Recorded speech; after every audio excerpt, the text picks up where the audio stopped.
Pemirsa, Pengadilan Negeri Bandung memerintahkan Polda Jawa Barat menghentikan penyidikan terhadap Peggy Setiawan dalam kasus pembunuhan Vina. Terkait putusan tersebut, kuasa hukum Peggy Setiawan, Tony RM, menyebut penyidik tak mampu membuktikan Peggy telah diperiksa sebagai saksi. Sementara Kepala Bidang Hukum Polda Jawa Barat, Kombes Pol Nur Hadi Handayani, akan menindaklanjuti putusan majelis hakim dengan berkoordinasi dengan pihak penyidik. Surat yang berkaitan lainnya dinyatakan tidak sah dan batal demi hukum. Pengadilan Negeri Bandung mengabulkan permohonan pra-peradilan Peggy Setiawan atas penetapannya sebagai tersangka. Dalam sidang, Hakim Eman Sulaiman mengabulkan seluruh permohonan Peggy Setiawan. 1. Mengabulkan permohonan pra-peradilan pemohon untuk seluruhnya.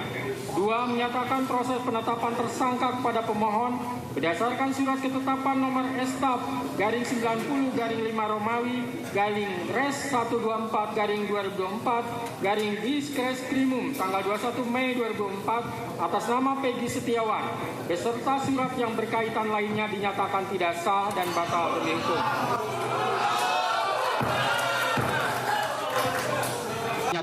Hakim Tunggal Eman Sulaiman menyatakan proses penetapan tersangka pembunuhan berencana Peggy Setiawan oleh Polda Jawa Barat tidak sah dan batal demi hukum. Dalam proses penyidikan, Peggy belum pernah diperiksa sebagai calon tersangka. Hakim Eman Sulaiman memerintahkan penyidik Polda Jawa Barat untuk melepas dan memulihkan harkat martabat Peggy seperti semula. Menanggapi keputusan hakim, kuasa hukum Peggy Setiawan Tony RM menyatakan keyakinannya atas kesalahan penetapan tersangka Peggy Setiawan. Pada intinya, ya, ada dua hal yang penting, ya, dalam penetapan tersangka itu. Pertama, karena penyidik berdalih dalam jawabannya menetapkan tersangka Peggy Setiawan tidak perlu pemeriksaan karena Peggy Setiawan adalah DPO yang ditetapkan pada 15 Mei 2016. Saya sudah sampaikan bahwa kalau dalilnya itu karena DPO, maka dikaji dulu DPO-nya, sah atau tidak secara hukum. Ditetapkan DPO pada tanggal 15 September 2016, berarti saat itu masih berlaku Peraturan Kapolri nomor 14 tahun 2012, di mana dalam pasal 31, ya, tersangka yang dipanggil 3 kali guna pemeriksaan penyidikan perkara kemudian tidak datang dan keberadaannya tidak diketahui, maka dimuat dalam daftar pencarian orang dan dibuat surat pencarian orang. Ada 2 unsur dalam pasal 31 yang harus terpenuhi sebelum seseorang ditetapkan DPO. Unsur pertama, seseorang harus tersangka. Unsur kedua, harus dipanggil dulu. Faktanya penyidik, ya, tidak mampu membuktikan surat ketetapan tersangka sebelum ditetapkan DPO 2016. Sementara pihak tim hukum Polda Jabar menghormati putusan Majelis Hakim Pengadilan Negeri Bandung. Tim Polda Jabar akan segera menjalankan putusan pengadilan. Nanti kita akan koordinasi dengan penyidik. Nanti penyidik yang akan itulah. Ya. Untuk proses pembebasan Peggy berapa lama Pak? Langsung harinya atau seperti apa Pak? Nanti kita secepatnya lah, begitu ya. Kenapa? Kompensasi yang didapatkan oleh Peggy akan seperti apa Pak? Nanti kalau misalkan dari putusan hakim juga, bukan dari kita. Tadi tidak menyebutkan istilahnya ganti rugi segala kan begitu. Jadi untuk dihentikan penyidikan, kemudian segera dibebaskan. Itu aja. Ya. Jadi kita tetap patuh ya apa yang disampaikan oleh hakim. Selanjutnya pihak kuasa hukum Peggy Setiawan bersiap untuk menjemput Peggy di rutan Polda Jabar. Tim Liputan iNews melaporkan. Pengadilan Negeri Bandung, Jawa Barat mengabulkan permohonan gugatan sidang pra-peradilan oleh tim kuasa hukum Peggy Setiawan terhadap Kepolisian Daerah Jabar. Hakim Eman Sulaiman mengatakan penetapan Peggy Setiawan sebagai tersangka pembunuhan Vina dan Eki tidak sesuai dengan prosedur dan tidak sah menurut hukum yang berlaku. Mengabulkan permohonan pra-peradilan pemohon untuk seluruhnya.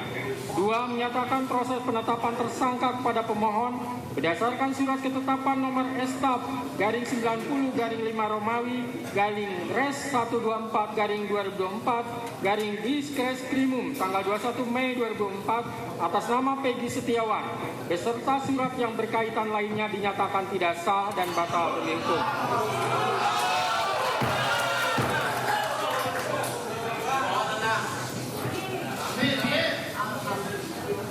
3. Menyatakan tindakan termohon menetapkan pemohon sebagai tersangka dugaan tindak pidana perlindungan anak dan atau pembunuhan berencana dan atau pembunuhan sebagaimana dimaksud dalam pasal 80 ayat 1 junto pasal 81 ayat 1 Undang-Undang RI nomor 35 tahun 2014 tentang perubahan atas Undang-Undang RI nomor 23 tahun 2022 tentang perlindungan anak dan atau pasal 340 dan pasal 338 junto pasal 55 ayat 1 KUHP oleh Polri Daerah Jawa Barat Direktorat Reserse Kriminal Umum termohon adalah tidak sah dan tidak berdasarkan atas hukum. 4. Menetapkan surat ketetapan tersangka nomor Estab garing 90 garing 5 Romawi garing Res 124 garing 2024 garing Diskreskrimum tanggal 21 Mei 2004 batal demi hukum. 5. Menyatakan tidak sah segala keputusan dan atau penetapan yang dikeluarkan lebih lanjut oleh termohon yang berkenaan dengan penetapan tersangka atas diri pemohon oleh termohon. 6. Memerintahkan kepada termohon untuk menghentikan penyidikan terhadap perintah penyidikan kepada pemohon. 7. Memerintahkan kepada termohon untuk melepaskan pemohon dari tahanan.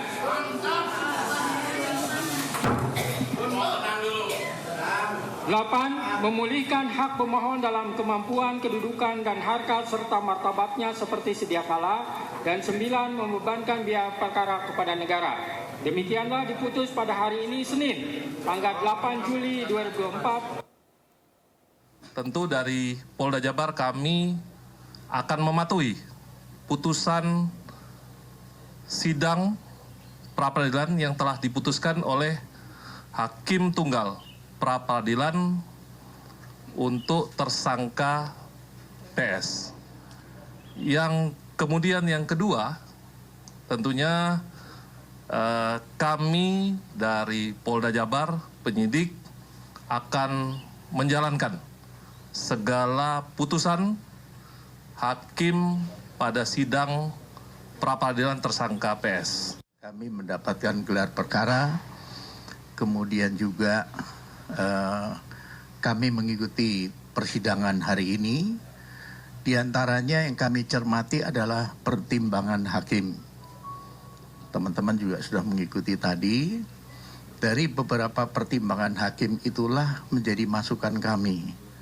Yang pertama tentunya evaluasi bagaimana implementasi Perkap dan Perpol tentang manajemen penyidikan. Hakim berpendapat bahwa ada beberapa hal yang tidak dipenuhi. Oleh sebab itu, kami dari Kompolnas tentunya ada dua sisi. Di satu sisi bagaimana evaluasi penanganannya, di sisi lain juga evaluasi tentang Perkap dan Perpol. Karena aturan itu tidak harga mati. Itu terus dievaluasi sesuai dengan perkembangan yang ada. Jenis kasus tidak bisa dipukul rata. Satu Perkap dan Perpol tentang manajemen penyidikan, ini tidak bisa semua kasus disamakan. Ada perbedaan. Oleh sebab itu kami melihat dari sisi sana. Beda kasus penipuan dengan kasus pembunuhan. Beda dalam hal penanganannya. Beda SOP-nya. Inilah hasil pengamatan kami. Makanya kami tadi hadir, mendengar, mencermati apa pertimbangan hakim sampai dengan putusan diberikan. Kami menghormati putusan pra-peradilan ini dan tentunya Polri akan mematuhi dan melaksanakan putusan tersebut. Ya, Hakim Tunggal Pengadilan Negeri Bandung, Eman Sulaiman, mengabulkan permohonan gugatan sidang pra-peradilan oleh tim kuasa hukum Peggy Setiawan terhadap Polda Jawa Barat.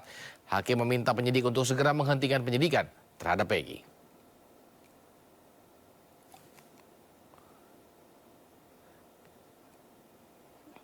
Kita akan kupas siapa sosok Eman Sulaiman yang sejak awal menjadi hakim tunggal dalam sidang pra-peradilan PG Setiawan. Eman Sulaiman lahir di Karawang 10 April 1975. Eman menyelesaikan pendidikan sarjananya di Universitas Pasundan tahun 99 dengan mengambil jurusan ilmu hukum.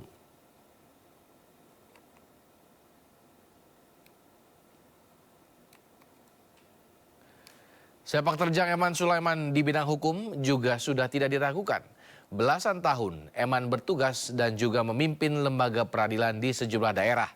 Terkini Eman menjadi hakim Pengadilan Negeri Bandung sejak 5 Juli 2021. Sebelumnya Eman menjabat sebagai Ketua Pengadilan Negeri Wonosari pada tahun 2019 hingga 2021. Dan sempat juga menjadi Ketua Pengadilan Agama Indramayu pada tahun 2018.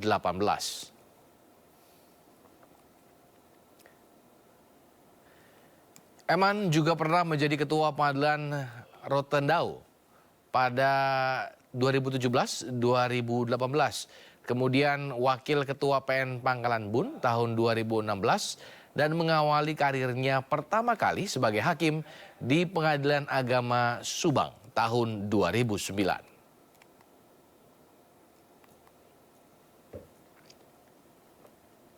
Sementara Ibu Kartini, Ibu Peggy Setiawan bersyukur anaknya diputuskan tidak bersalah. Sedangkan Luciana, adik Peggy Setiawan, mengucapkan terima kasih kepada seluruh masyarakat.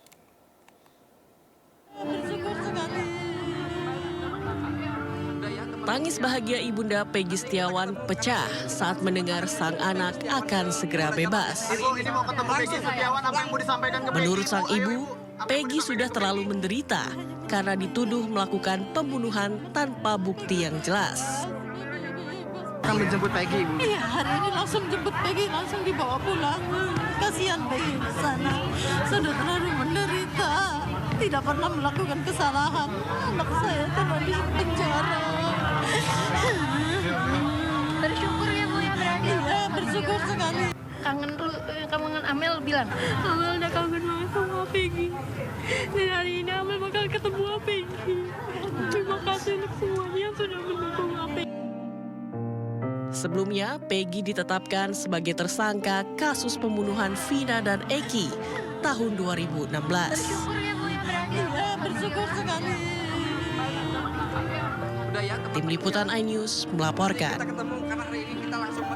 Pemirsa, usai diputuskan bebas dari segala tuduhan, Peggy Setiawan langsung dijemput oleh keluarganya. Sebagai orang tua setelah Peggy bebas, terima kasih banget pada wartawan-wartawan, pada semua rakyat Indonesia telah mendukung Peggy Setiawan yang dari awal sampai akhir. Peggy Setiawan orang baik, orang tidak bersalah. Amin ya rabbal alamin. Telah dikabulkan itunya. Terima kasih dukungannya. Ya. Puas nggak Pak mendengar keputusan hakim Pak? Sangat puas banget Pak, sangat puas banget ya. Amin ya rabbal alamin. Karena dukungan dari rakyat Indonesia yang selalu dari awal sampai akhir mendukungnya. Amin ya rabbal alamin. Berarti ikut juga nanti akan menjemput Peggy Setiawan Pak? Ikut sama sekali.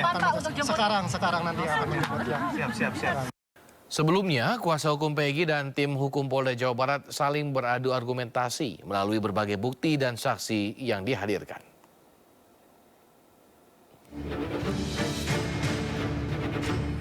Kubu Peggy Setiawan tersangka kasus pembunuhan Vina dan Eki melawan Polda Jawa Barat melalui gugatan pra-peradilan yang diajukannya.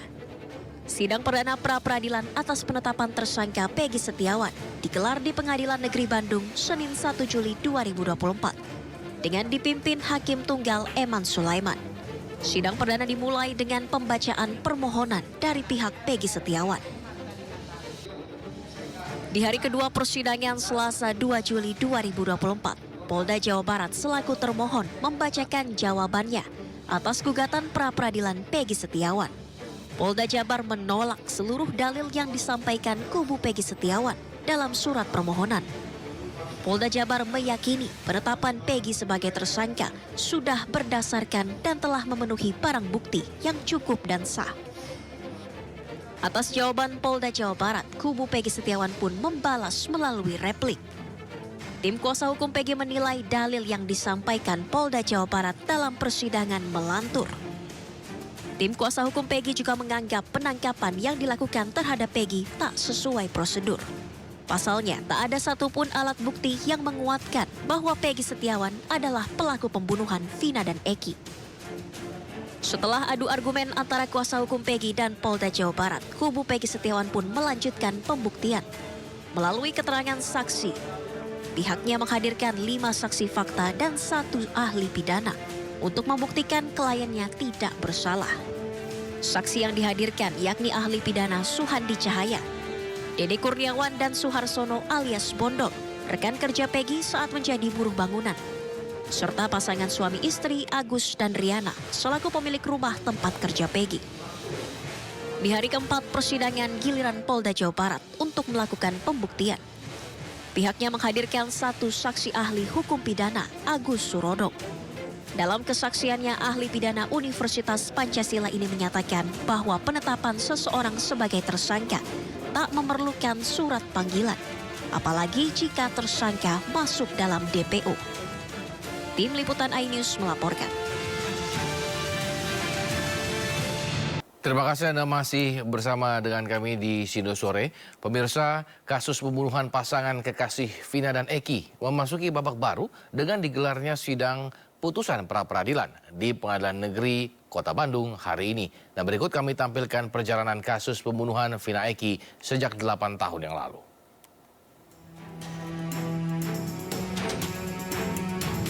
Warga Cirebon digemparkan penemuan jenazah sepasang kekasih bernama Vina Dewi Arsita atau Vina dan Muhammad Rizky Rudiana atau Eki di Jembatan Talun Cirebon, Jawa Barat pada 27 Agustus 2016 lalu.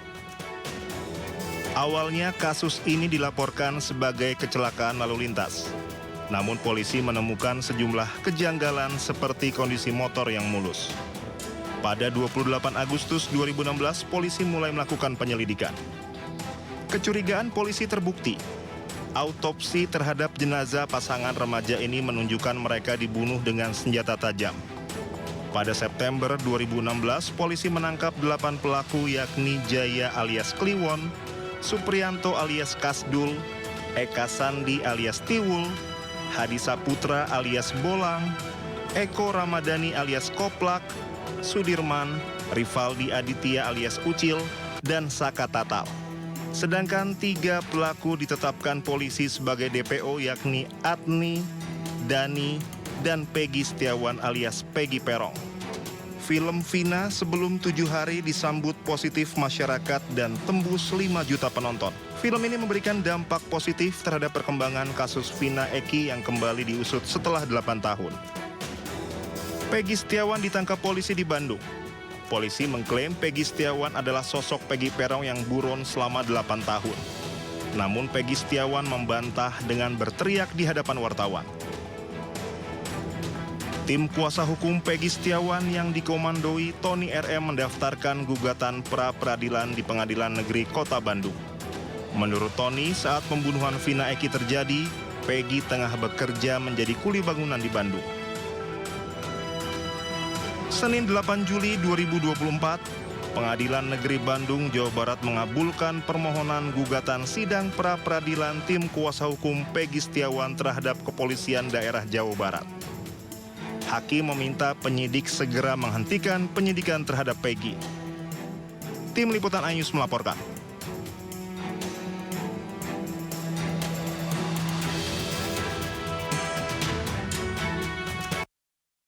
Ya, Hakim Tunggal Eman Sulaiman telah membacakan putusan sidang pra-peradilan Peggy Setiawan di Pengadilan Negeri Bandung. Dalam putusannya, Hakim mengabulkan semua permohonan yang disampaikan oleh Peggy, sehingga status tersangka pun menjadi tidak sah. Selain itu, Hakim juga menyoroti peraturan Kapolri mengenai manajemen penyidikan. Untuk mengulasnya, kami sudah bersama anggota Kompolnas, ada Bang Yusuf Warsim, dan kami juga masih mencoba menghubungi kuasa hukum Peggy Setiawan, Bang Muhtar Effendi. Namun saya ingin menyapa Bang Yusuf terlebih dahulu. Selamat sore Bang Yusuf. Selamat sore. Bang Yusuf, melihat putusan pra-peradilan yang sudah diputuskan hari ini, tanggapan Bang Yusuf seperti apa dan juga kawan-kawan dari Kompolnas? Ya, terima kasih kepada Hakim Tunggal, Hakim Eman Pra Peradilan permohonan Peggy Setiawan yang telah memberikan kepastian terkait dengan apakah sah atau tidaknya penetapan tersangka Peggy Setiawan, yang putusannya itu telah membatalkan, mengabulkan semua permohonan pemohon Peggy Setiawan. Jadi ini harus dilaksanakan. Kita harus menghormati putusan pengadilan ini dan tentu harus ditindaklanjuti. Ada dua hal yang terkait dengan harus ditindaklanjuti. Pertama, penghentian penyidikan. Yang kedua, pembebasan Peggy Setiawan dari tahanan, yang tentunya itu ketika dihentikan penyidikannya tentu status tersangkanya dicabut. Dan kemudian yang ketiga, dilakukan rehabilitasi. Barangkali nanti ya, dari Polda Jabar akan membuat pemberitahuan secara resmi terkait dengan pelaksanaan putusan pra peradilan tersebut. Itu. Yang kedua, saya sendiri sebagai anggota Kompolnas kemarin dan semalam itu sudah memberikan satu penjelasan. Setidaknya kan ada dua hal yang sangat pokok dari permohonan pra peradilan Peggy. Yang pertama terkait dengan prosedur, yang kedua terkait dengan alat bukti. Nah, kemungkinan hakim akan memutuskan pada saat ini ya kepada dua hal tersebut. Ketika pun misalnya alat buktinya dipandang cukup, tapi terkait dengan prosedur yang dimohonkan itu tidak dilakukan pemeriksaan sebelum dijadikan tersangka, panggilan sebagai saksi lah paling tidak seperti itu kan dimohonkan tidak dilakukan.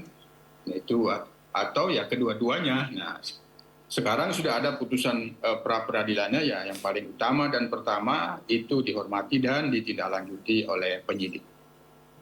Oke, Bang, ini putusan pra peradilan ini kan memutuskan untuk menghapus status tersangka. Nah, apa evaluasi dari Kompolnas kepada Polda, khususnya Polda Jawa Barat sendiri?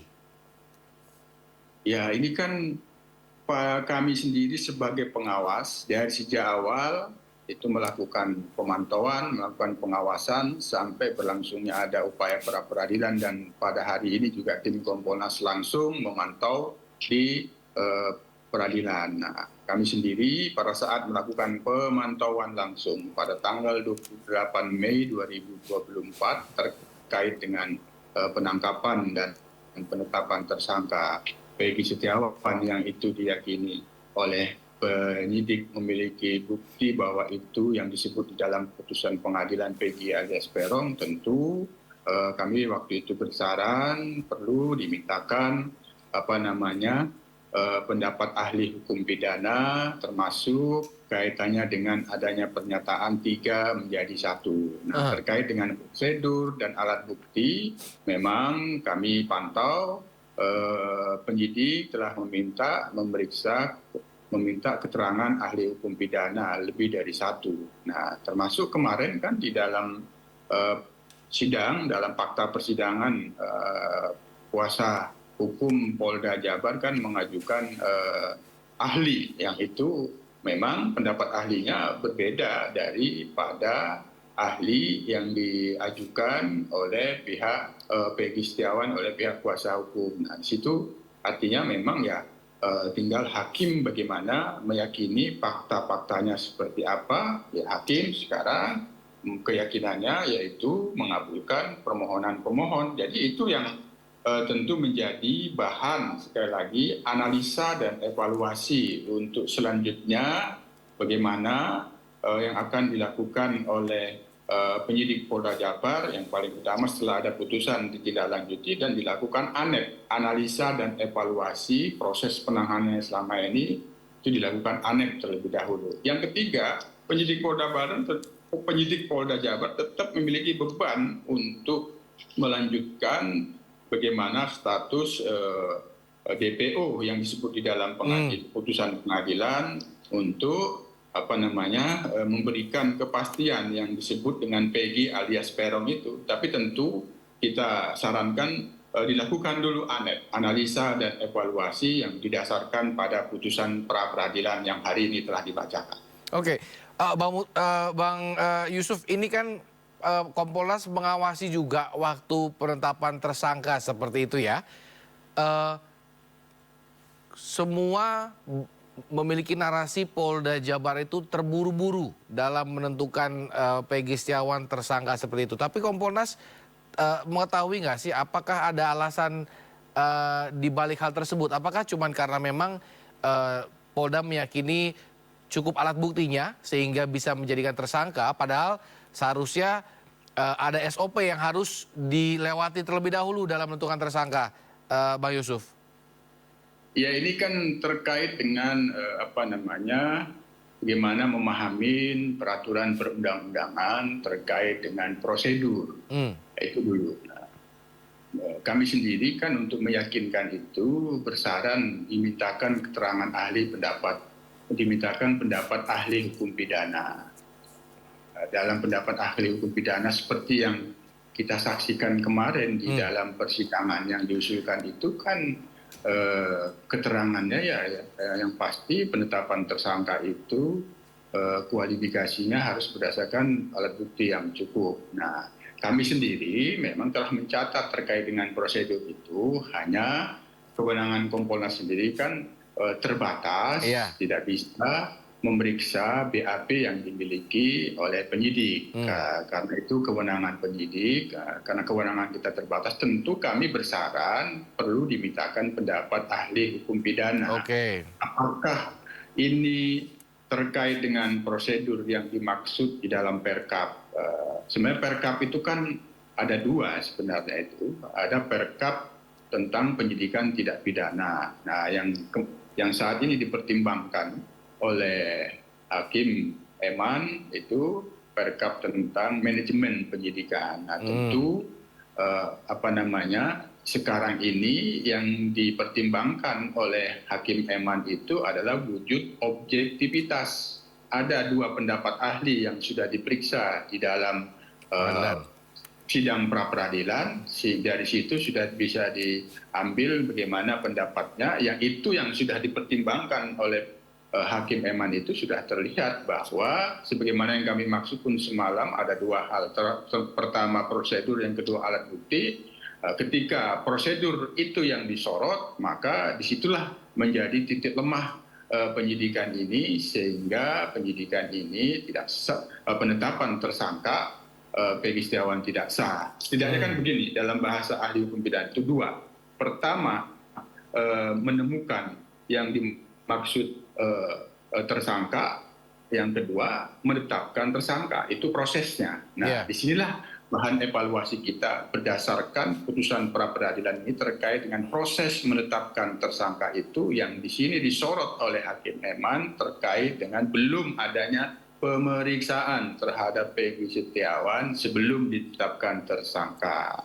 Ini nanti kita lihat lagi, kita pantau, dilakukan evaluasi apakah ini sebelumnya sudah benar-benar dimintakan pendapat ahli hukum pidana atau tidak terkait dengan prosedur ini. Ya.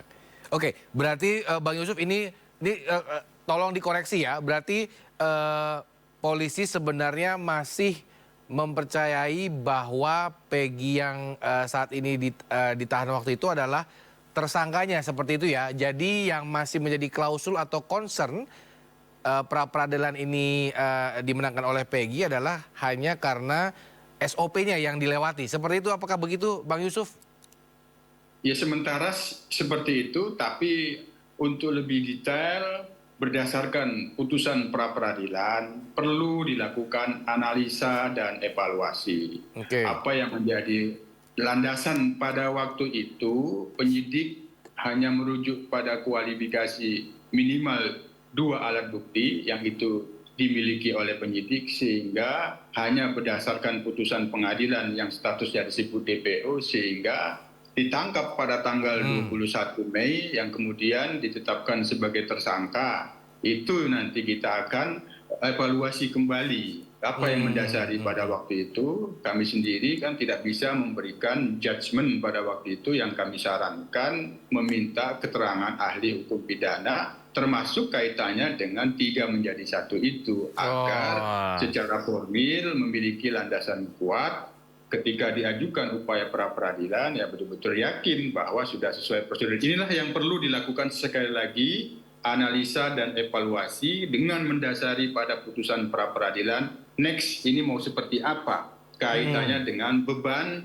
bagaimana 3 DPO yang disebut, yang salah satunya Peggy alias Peron itu nanti seperti apa tindak lanjutnya. Oke, berarti apa yang harus dilakukan Polda sendiri kalau Kompolnas ingin memberikan masukan, Bang Yusuf, terkait dengan tadi yang Bang Yusuf juga katakan bahwa ini bukan Peggy yang ditangkap. Apa yang terjadi nanti? Apakah akan kembali ke 3 DPO atau hanya fokus tetap mencari Peggy yang sebenarnya seperti itu, Bang Yusuf?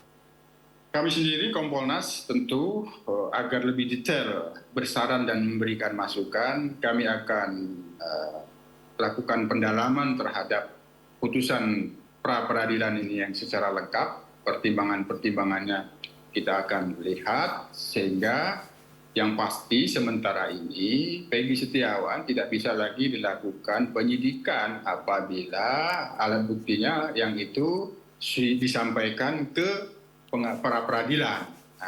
Itu sehingga harus ada alat bukti baru untuk membuka kembali penyidikan terhadap Peggy Setiawan yang saat ini sudah dibatalkan status tersangkanya oleh pra-peradilan. Harus ada alat bukti baru. Nah, tidak bisa lagi alat bukti yang sudah diajukan ke dalam jawaban pra-peradilan atas permohonan Peggy Setiawan. Untuk itulah kami perlu mendalami, kita analisis bagaimana konstruksi hukum yang dibangun oleh Hakim Eman. Tapi ini sudah tampak bahwa apabila ingin dibuka kembali penyidikan terhadap Peggy Setiawan itu ya harus berdasarkan novum. Itu tidak dibenarkan lagi. Itu setidaknya ada alat bukti yang itu belum menjadi alat bukti yang mendasari penyidikan terhadap Peggy Setiawan. Itu kira-kira yang perlu dilakukan dalam waktu dekat setelah adanya analisa dan evaluasi apabila kesimpulannya akan membuka kembali penyidikan terhadap Peggy Setiawan. Atau setidaknya kembali kepada putusan pengadilan memastikan siapa yang dimaksud DPO Peggy alias Peron ini berdasarkan alat bukti baru lagi. Baik, Bang Yusuf, ini banyak narasi di luar bahwa kalau Peggy saja bisa bebas, mungkin kemungkinan terdakwa atau terpidana itu salah tangkap juga ada seperti itu. Bagaimana Bang Yusuf melihatnya? Memang mungkin tidak akan berurusan langsung dengan kepolisian ya, karena memang sudah terpidana. Jadi mungkin akan ada PK seperti itu. Tapi seharusnya nama baik Polda Jawa Barat khususnya kan menjadi taruhan dalam kasus ini. Ya, untuk itulah, untuk benar-benar meyakinkan kepada publik, kepada kita semua terkait dengan kepastian hukum dan keadilan di dalam kasus pembunuhan Vina dan Eki ini, sekali lagi, sementara ini yang perlu dilakukan dengan mendasari putusan pra-peradilan, dilakukan analisa dan evaluasi. Terkait dengan kaitannya dengan 7 terpidana yang pada saat ini sedang menjalani proses pemidanaannya, tentu penyidik juga berpedoman pada putusan pengadilan yang telah berkekuatan tetap sepanjang tidak ada upaya hukum untuk mengoreksinya. Ya, dalam pantauan kan kemarin akan rencana melakukan PK. Nah, tentu ini kita pantau apakah nantinya benar setelah ada putusan pra-peradilan ini baru akan diajukan upaya PK dari di antara 7 terpidana itu. Yang ini kita akan pantau. Baik, terima kasih Bang Yusuf atas informasi ini dan telah bergabung bersama kami pada sore hari ini. Kita tunggu langkah selanjutnya baik dari pihak Peggy ataupun terpidana dan juga dari kesiapan dari Polda Jawa Barat. Selamat sore Bang Yusuf.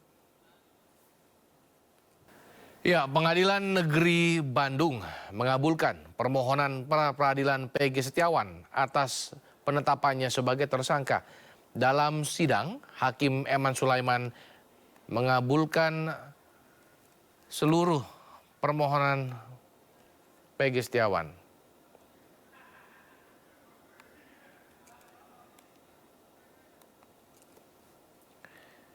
Ya, kita ke informasi lainnya. Pemirsa, Polda Sumut berhasil amankan 2 orang pelaku pembakaran rumah wartawan di Kabupaten Karo, Sumatera Utara yang menewaskan 4 orang.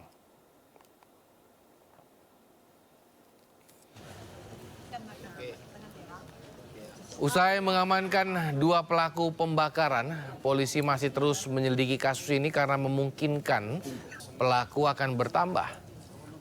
Dari hasil penyelidikan sementara, polisi menyebut peristiwa ini murni pembakaran yang disengaja setelah mengamankan barang bukti botol bekas Pertalite dan solar yang tidak jauh dari lokasi kebakaran. Namun, motif para pelaku belum bisa diungkap karena masih dilakukan pendalaman terhadap kasus ini dan mencari siapa saja yang terlibat di dalamnya. Di depan dadanya menggunakan sepo dan kemudian berjalan. Fakta inilah yang kemudian kami simpulkan bahwa ini adalah kejahatan dan kita terus menguatkan pembuktian kita terkait dengan kasus ini. Hari ini kami tangkap para eksekutornya dan sedang bekerja kita untuk menentukan siapa orang-orang yang kemudian terlibat selain para eksekutor ini. Kita ke informasi selanjutnya, pemirsa. Dukungan terhadap penuntasan kasus kematian pelajar SMP Afif Maulana di Padang, Sumatera Barat datang dari berbagai pihak. Seorang saksi mengakui memang benar ia dan Afif akan tawuran pada malam kejadian tersebut.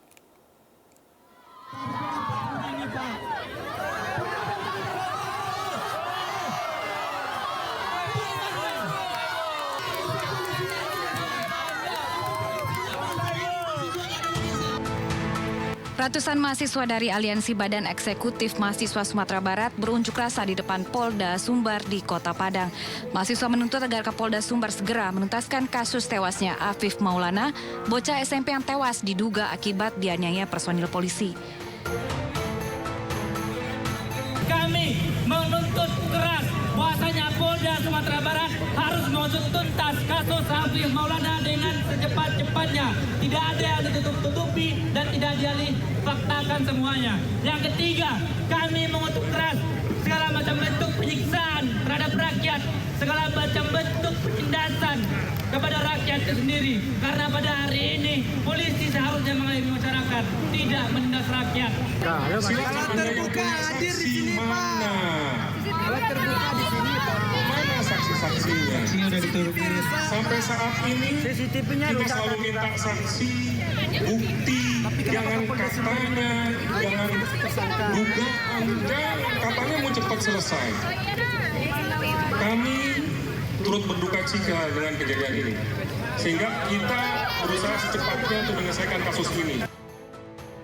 Salah satu saksi yang juga rekan Afif mengakui pada saat malam kejadian, ia bersama dengan Afif mengendarai motor hendak tawuran. Saat melihat polisi, Afif sempat menyatakan ingin lompat dari jembatan Kuranji agar bisa meloloskan diri.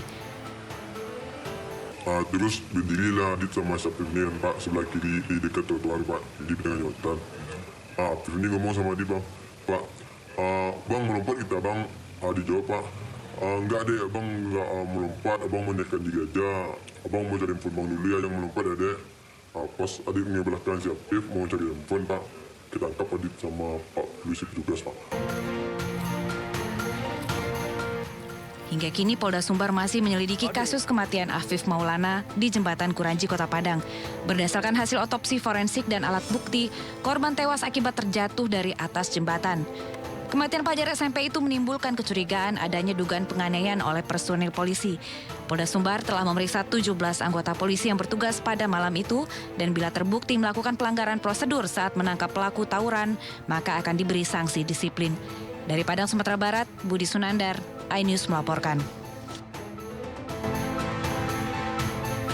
Ya, Lembaga Bantuan Hukum Padang meyakini terdapat unsur penganiayaan pada kasus tewasnya Afif Maulana di Jembatan Kuranji, Kota Padang. Sementara Polda Sumbar menyatakan tetap bekerja pada kasus kematian Afif.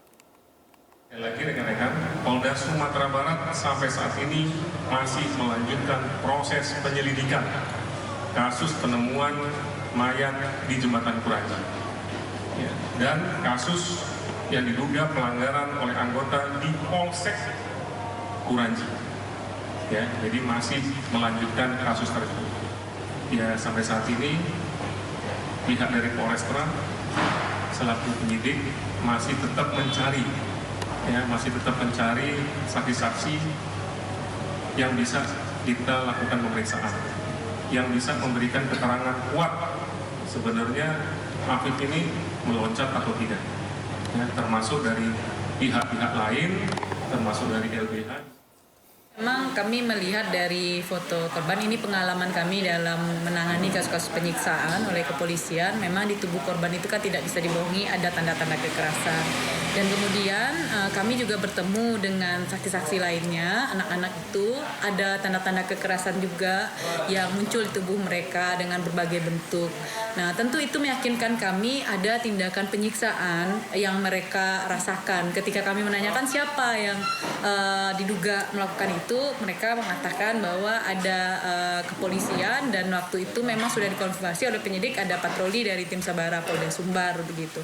Kami sempat bertemu dengan saksi A dan kami merekam pembicaraannya. Kami sempat bertemu lalu kemudian kami membuat surat pernyataan atas pernyataannya itu dan tidak ada informasi waktu itu yang diberikan ke kami. Yang diinformasikan sempat dia ayo kita lari bang, begitulah. Apakah kita mau loncat atau apa gitu. Ada pembicaraan seperti itu dan waktu itu kami sempat bertanya, apakah kamu yakin dia melompat, apakah kamu ini, dan waktu itu jawabannya di depan kami dia mengatakan tidak situasinya. Dan kemudian pernyataannya itu dia katakan dia sempat juga tidak melihat korban AM ini karena situasi kacau balau, berlari-larian begitu situasinya, begitu ada yang dibekuk, ada ini, dan kemudian saudara A ini juga dibekuk begitu situasinya gitu. Dan kemudian ini yang kemudian menjadi kejanggalan bagi kami. Tiba-tiba kami tidak bisa berkontak dengan saksi A dan kemudian situasi itu padahal kami sudah mengatakan kami siap jadi pendamping hukumnya, tetapi kemudian saksi A terisolir dari kami begitu. Pemirsa, Barreskrim Polri berhasil mengungkap kasus tindak pidana perjudian online dan pornografi sindikat internasional jaringan Taiwan.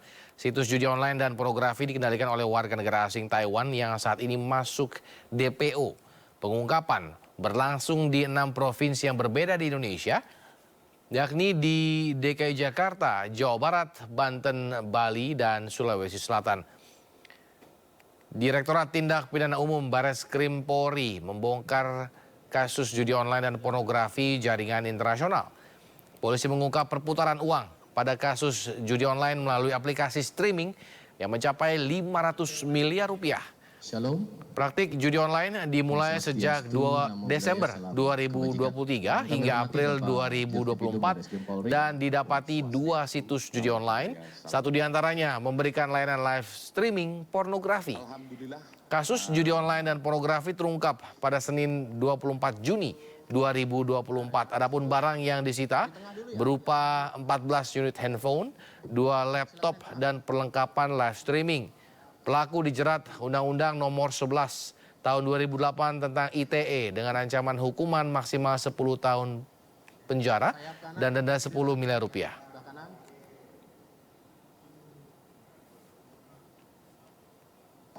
Kemudian 16 perlengkapan live streaming.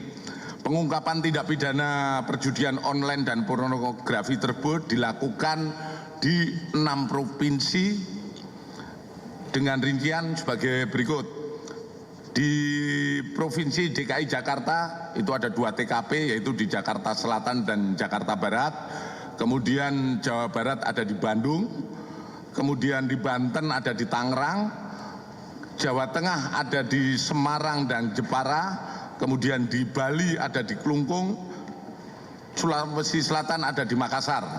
Adapun modus operandinya adalah para pelaku melakukan bagian dari sindikat bandar judi internasional yang dipimpin oleh warga negara Taiwan berinisial K. K sementara masih DPO. Kami terus berkoordinasi dengan Hubinter untuk mencari keberadaan K, saudara K. Kemudian yang datang ke Indonesia dan melakukan praktek judi online. Mereka memiliki server yang berada di Taiwan dan kantor operasional yang berada di Tangerang, Karawaci. Kemudian WNA lainnya atas WNA K mempekerjakan warga negara Indonesia untuk menjadi bagian dari sindikat tersebut. Masing-masing pelaku memiliki peran yang berbeda. Ada yang bertugas sebagai admin, ada yang sebagai penyedia rekening, telemarketing, customer service. Berdasarkan penyidikan, praktek perjudian online ini sudah berjalan dalam kurun waktu bulan Desember 2023 sampai dengan April 2024. Konfederasi Serikat Pekerja Indonesia atau KSPI dan Partai Buruh mengadakan aksi serempak di seluruh Indonesia dalam mengawal Judicial Review Omnibus Law Undang-Undang Cipta Kerja. Ribuan buruh menggelar demonstrasi bertajuk Geruduk Mahkamah Konstitusi Tolak Omnibus Law di kawasan Patung Kuda, Jakarta. Aksi ribuan buruh ini dilakukan agar pemerintah mencabut Omnibus Law Undang-Undang Cipta Kerja dan menghapus aturan outsourcing. Buruh yang turun ke jalan berasal dari berbagai serikat pekerja dan organisasi. Para buruh juga telah melakukan judicial review ke Mahkamah Konstitusi untuk membatalkan Undang-Undang Omnibus Law.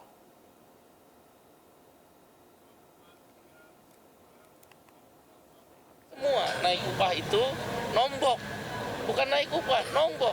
Apalagi kalau upah real atau daya beli kita itu turun 30%. Ini penyebabnya adalah Omnibus Law. Yang ketiga adalah tentang PHK. Ya, kita tidak setuju PHK dipermudah. Undang-Undang Cipta Kerja katanya adalah untuk menyerap tenaga kerja. Hari pertama masa pengenalan sekolah disambut antusias murid di SMP Negeri 273 Jakarta. Ditandai dengan pelepasan balon dan penyematan tanda kepada siswa baru, sorak-sorai murid SMP ini menggema di udara.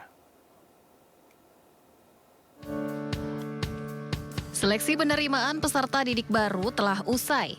Hari ini, siswa yang lolos dalam seleksi menjalani masa pengenalan lingkungan sekolah atau MPLS. MPLS merupakan program penyambutan siswa baru sebelum memulai proses belajar mengajar. Diadakannya MPLS ini juga bertujuan untuk mendukung proses belajar mengajar. MPLS akan dilaksanakan selama 3 hari. Hari pertama MPLS di SMPN 273 Jakarta disambut antusias oleh para murid, ditandai dengan pelepasan balon. Seru, kayak seneng. Udah siapin apa aja nih masuk sekolah baru? Banyak sih, kayak buku, tas, sepatu, udah nemtek udah. Nah, di dalam kegiatan MPLS ini ada berbagai macam jenis kegiatan pengenalan ekstrakurikuler yang ada di sekolah gitu. Dan beberapa materi yang memang materi ini sangat bagus untuk mereka ya. MPLS dilaksanakan tidak sekedar mengenalkan lingkungan sekolah. MPLS juga bertujuan untuk mengenali potensi diri dari siswa, membantu siswa baru beradaptasi, serta menumbuhkan motivasi dan semangat. Dari Jakarta, Ismalia Irian Syahwahyudi, iNews melaporkan. Ya, pemirsa, tahun ajaran baru sekolah tinggal sepekan. Warga pun kini sibuk menyiapkan segala keperluan sekolah bagi putra-putrinya. Seperti di Pasar Mester Jakarta Timur, sejumlah warga memburu perlengkapan sekolah baru.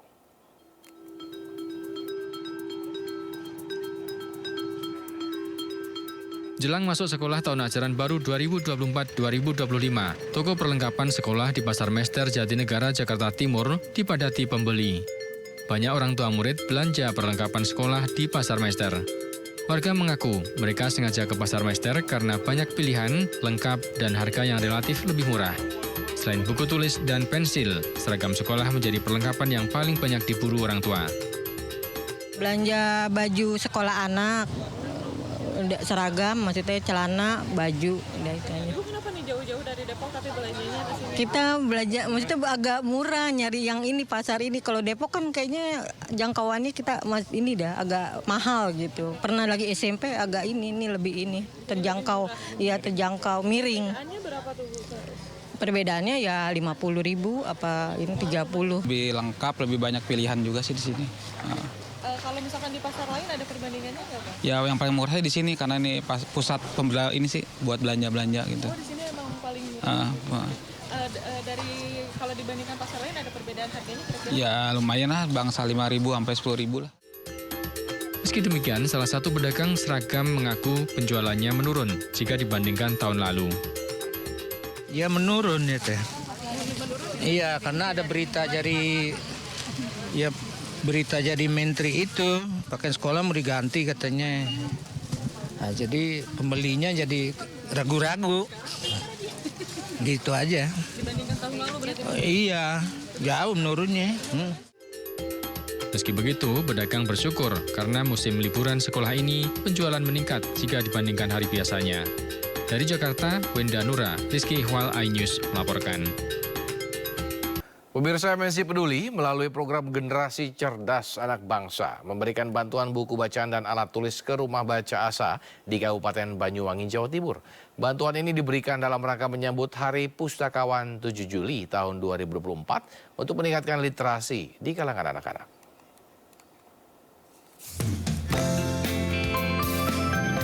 Di Jalan Ponpes, Kebon Rejo, Desa Kembiritan, Kecamatan Genteng, Banyuwangi, Jawa Timur inilah Rumah Baca Asa berada.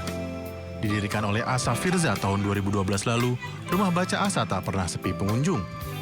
Anak-anak sekitar memanfaatkan taman baca ini untuk membaca buku guna menambah ilmu pengetahuan di luar sekolah. Bisa baca buku. Libur sekolah bisa di sini. Sama teman-teman ya. Teman-teman. Ya, apa saja biasanya di sini mainnya?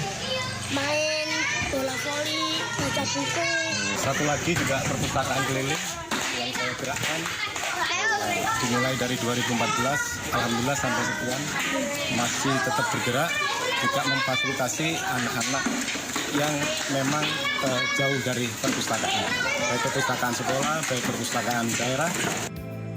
Keberadaan rumah baca ini juga mengundang perhatian relawan literasi berdatangan. Seorang polisi yang juga Babin Kamtipmas di desa ini sering memberikan edukasi kepada anak-anak. Saya mengenalkan rambu-rambu lalu lintas kepada anak sejak dini. Dan ternyata di rumah baca sudah ada contoh rambu-rambu. Kita akan mengenalkan bagaimana anak-anak menyeberang di tempat penyeberangan yang benar. Keberadaan rumah baca yang berlokasi di tengah pemukiman padat penduduk dan digemari anak untuk belajar ini mendapat perhatian dari MNC Peduli. Melalui program Generasi Cerdas Anak Bangsa, MNC Peduli mendonasikan buku bacaan dan alat tulis untuk menambah bahan pustaka Rumah Baca Asa. Dari Banyuwangi, Jawa Timur, Heris Utomo, iNews melaporkan. Pemirsa, sebanyak 36 warga kurang mampu mendapat operasi gratis bibir sumbing, katarak dan hernia di Banyuwangi, Jawa Timur. Bakti sosial ini digelar MNC Peduli bekerja sama dengan Rumah Sakit Al-Huda, Banyuwangi.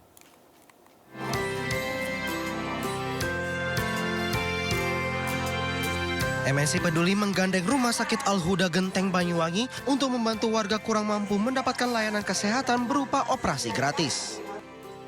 36 pasien mendapat layanan operasi gratis bibir sumbing, hernia, dan katarak.